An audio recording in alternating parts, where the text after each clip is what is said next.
आप सुन रहे हैं रेडियो अड्डा यानी एंटरटेनमेंट का अड्डा। मैं हूं आपका दोस्त आरजे राज फ्रॉम रेडियो अड्डा दिल्ली। लेकर आया हूं एक अनोखी भारतीय शिक्षा पर आधारित एक वास्तविक कहानी। एक शाम मैं कहीं से गुजर रहा था, तभी मैंने देखा सड़क किनारे एक बच्चा अपनी माँ के साथ बैठा किसी सोच में खोया हुआ था। मुझे उसे देखकर कुछ दिलचस्पी हुई। मैंने जानना चाहा था कि वो क्या कुछ सोच रहा था। मैं वहीं ठहरा रहा और उसके हरकत में आने का इंतज़ार करता रहा। तुरंत ही मैंने पाया कि उसके हाथों में कुछ कलम की पोटली थी, जिसमें बहुत सारी कलमें थीं।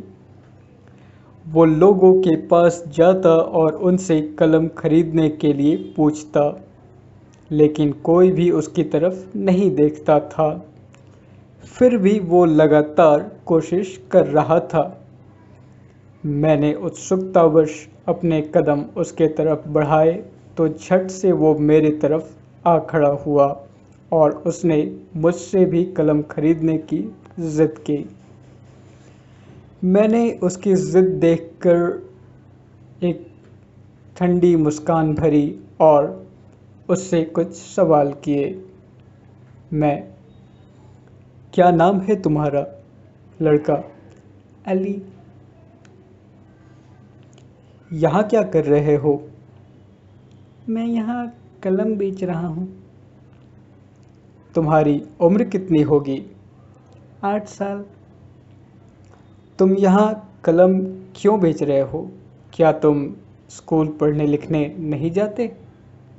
हाँ, जाता हूँ और मुझे पढ़ने भी आता है। किस स्कूल में पढ़ते हो? बाल चेतना चौरा आदर्श प्राथमिक स्कूल। उससे सवाल करते वक्त उसके जवाबों को मैं अपने नोटपैड में नोट कर रहा था।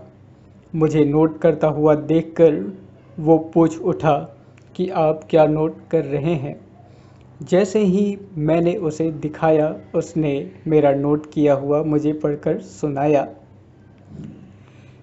फिर मैंने उससे पूछा कि तुम्हारे पास कितने पेन हैं, क्या तुम्हें मालूम है? तब उसने मुझे कलम को गिन कर दिखाया। मैं, तुम बेचने के लिए ये पेन कहाँ से लाते हो? अली, दिल्ली में एक जगह होलसेल मार्केट से पेन का स्टॉक कम रेट पर लाते हैं और यहाँ कुछ बढ़ाकर बेचते हैं ताकि हमारी कुछ कमाई हो सके। तुम्हारा घर कहाँ है? नोएडा सेक्टर 62। झोपड़ी में रहता हूँ। हमारा घर अच्छा नहीं है, लेकिन सरकार हमें बहुत कुछ देती है तो काम चल जाता है। सरकारी स्कूल में पढ़ भी लेता हूँ। फिर मैंने उससे पूछा, जब तुम्हें पढ़ना लिखना आता है और तुम्हारे पास जाने के लिए स्कूल भी है, तो तुम यहाँ कलम क्यों बेच रहे हो? मेरा स्कूल 1 महीने के लिए बंद है तो सोचा कुछ कमा ही लूँ, घर के लिए कुछ पैसे भी आ जाएंगे। फिर ठीक है, तो ले लीजिए ना कुछ कलम। ठीक है, लाओ। फिर मैंने कुछ कलम खरीदी और मैं घर को लौट आया। मोरल ऑफ द स्टोरी,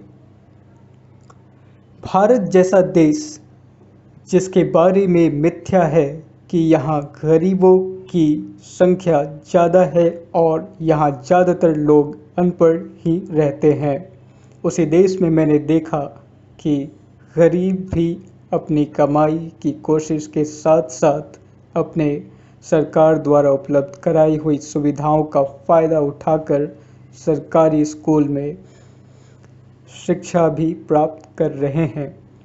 इसका जीता जागता उदाहरण था वो 8 साल का छोटा लड़का अली, जो कि भली भांति पढ़ना लिखना जानता था और साथ ही साथ भीख ना मांगकर कलम बेचकर कुछ रुपए कमाने की कोशिश भी कर रहा था।